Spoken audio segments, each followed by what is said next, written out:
Welcome to sports, everybody. I'm Chris Saunders. Got some news coming in from big news tonight, in fact, out of Puerto Rico. For the first time in basketball history, the Bahamas has beaten Cuba. They're playing in the Central Basketball Tournament, and that's a regional powerhouse that we're talking about. The team is down there at the Central Basket Tournament. The Bahamas won 81-68. The Bahamas now advances to play Puerto Rico on day 2 of that Central Basket Tournament down in Puerto Rico. We'll have more on that for you tomorrow. Some swimming news now. After the Royal Bank of Canada Swimming Championships this past weekend, there's still only one Bahamian that has met the qualifying standard for the London 2012 Olympic Games. Our Julian Gibson, the lucky one, to speak with Ariana Vanderpool-Wallace. It's been pretty good. Just trying to sharpen up a little skills here and there before I leave for London. You're always trying to improve. Where's room for improvement for you? In the sprint events, it's like the start and the turn, and the 100 freestyle and the 50 freestyle is the start. Kind of getting my stroke right, keeping my strength throughout the entire race, figuring stuff out like that. What can Bahamian fans expect from you, London 2012? Fast times. I'm not going to promise any medals. That's what I want. That's my goal. But I just want to swim as fast as I possibly can. How difficult it is to get a medal at the London Olympics? It's going to be really hard. There are a ton of great girls that are going to be there. Right now, I think I'm ranked 20th or something in both of events. So I have a long way to go to even make semifinals. So, I mean, I'm going to have to swim as fast as I can. What's your mindset and physical condition heading into? I'm in the best shape of my life, I think. This is the first summer that I've actually trained consistently throughout the entire summer and worked really hard. My coach has been really motivating and getting me to stay in the pool and work on the things I need to work on. So I think mind and body, I'm ready to go for London. What it means for you, because we got track athletes going to making the finals, but a swimmer, you know, that's somewhat rare. Yeah, I mean, it means a ton to me to be able to hopefully be the first Bahamian to make finals in swimming. But really, I just want to swim as fast as I can, like I said earlier. If I make finals, I'll be really excited and I'll do a little dance. But before that, I'm just going to focus on swimming as fast as I can. Ariana Vanderpool-Wallace, she's already qualified in the 50 free and 100 free for the London Olympics. We talked about the track athletes after staging the Thomas A. Robinson Track and Field Classic over the weekend. Coach Henry Roll spoke about our relay teams that they're hoping to make the London Games come July. Charles Fisher has more. One team took advantage of the situation while the other faltered. First, the women, who clocked 43.52 seconds in their heat to improve on their season's best and jump from 15th to 8th in the standings. In the finals, they ran a slower 44.38 seconds to finish second behind Trinidad and Tobago, who clocked a season's best 43.21 seconds. A big jump for them, moving from 19th to 6th in the rankings. The men did not improve their status. Coming in at number 22, they ran 40.12 seconds in the heat and hoping to go much faster in the finals, did not get the stick around after a bad exchange on the first leg. Relay coordinator Henry Roll with mixed feelings with the July 2nd cutoff date for the top 16 looming. We are at that point now. It's really up to the individuals to get on the track and do their job. I think we have put the best individuals we have available together. When I say available, meaning that people that aren't injured. He is optimistic the Bahamas will have 3 relay teams in London. They just need to get there. I think all 3 relays, once we qualify, if we qualify 3 relays, we can get all 3 of them to the finals. And 4x1, the speed is starting to come around. You know, we have 4 guys that have run faster than 10:30. You know, and if they click and get there, they get. Remember, St. Kitts came to the Olympic Games with only one guy that was sub 10:20, and they ended up getting a bronze medal. The key is to get there, get healthy, get to the finals, and once you're in the finals, anything can happen. The men's 4x4 is the safest bet at number 2 in the world. And they have athletes that can run on the 4x100. But Henry is not taking that chance. I don't want to try to put another team member that for a 4x4 team that can definitely get a medal for a team that's trying to qualify. You know, and I rather live with the burden of not qualifying than to get somebody hurt on a team that can win a medal and having to live with that type of those type of questions. The team that ran at Penn's is obviously more than likely 90% chance will be the team that runs at the Olympic Games, provided 1 or 2 other individuals run fast enough to get into that pool. Ivada's run sub 46, and Andretti's running well. But you have some other guys who will step up at the trials. We're going to take 6 guys. I can't say right now who we're going to run first, second, or third, but I know this for a fact. The US will have to come and catch us because we're going to play catch us if you can. Once again, the cutoff date for relay teams to be in the top 16 is July 2nd, 2012. Right now, the ladies 4x1 at number 8, the men at number 22, and the 4x4 number 2 in the world. For ZNS Total Sports, I'm Charles Fisher. All right, Fisher, thanks a lot. The Olympic trials coming up next weekend. From bodybuilding now, plans are well in place for the national championships come July in Freeport, Grand Bahama.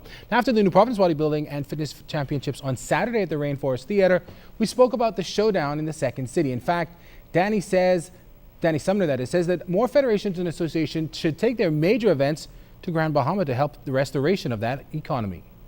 We anticipate a very, very productive and big show. We're looking at perhaps maybe about 30 or 40 athletes competing in total, and perhaps we may have one or two members from Florida as well. So Grand Bahama is where the show will be. That will determine the overall national team that will compete in Puerto Rico sometime in September. So we're looking for big thing out of Grand Bahama. And again, this will be the first time that the Federation have decided to move a national championship in Grand Bahama. Now, he talked about how important it is for Grand Bahama to be a part of this. Danny Sumner says that the Grand Bahamian economy could really do well if they had something like a championship. A lot of other sporting disciplines should follow the same suit. Grand Bahama is a country that is growing in terms of athletics and in terms of social development, and it is a part of making Grand Bahamian feel a part of the Federation. So I would like to see more federations do the same thing, having their nationals in Grand Bahama. From bodybuilding on Saturday night as well at the Rainforest Theater, Natasha Brown was honored by the New Providence Bodybuilding and Fitness Association for the years of service that she's put in for the contribution to the sport. Julian Gibson caught up with her. Natasha Brown was one of the 5 persons honored by the New Providence Bodybuilding and Fitness Association on Saturday night for all her efforts in the sport. I must say that I'm very humbled, and I am glad that it is happening while I am alive, because if you know the history, a lot of times it always happens when persons have already moved on.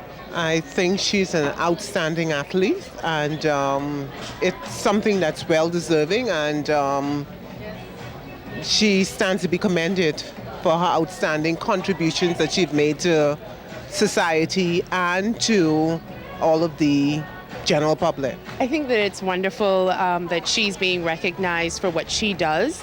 I don't really think that many people know how much she has contributed to not just me, but many people in our society. And for Natasha, she is not prepared to move away from the sport. In fact, she has some big plans. My ultimate goal is to make sure that I carry on fitness camps, to make sure that I could bring IFBB fitness competition here.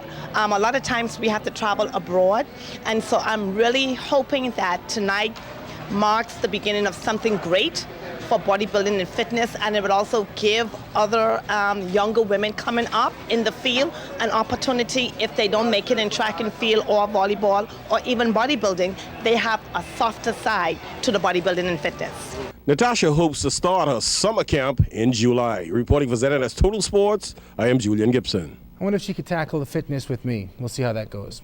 After the Black Point Exuma fundraiser regatta over the weekend at the Montague Foreshores, everybody's now excited about the August Monday holiday weekend regatta coming up. Challenge for everybody, everybody won't win. Everybody saying they far, they just say that, man. So I'll come August Monday, we'll see what happens. We had people came out here yesterday and they can't wait for Black Point to come up. We had the Long Island guys came by. Unfortunately, we have 5 C-class are still in Long Island from the Long Island Regatta that wasn't able to participate this weekend, but they all looking forward to coming down to Black Point and having a challenge out there. Oh, they're pretty stiff. They're pretty stiff. But you got a few boats.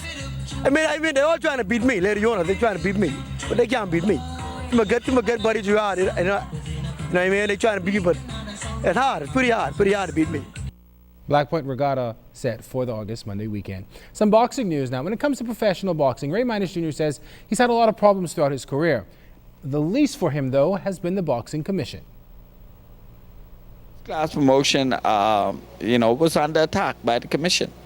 And I can understand it because, how do you go around these suspended promoters when there is no promoters really, when it's only a sacrifice thing to try to help the sport?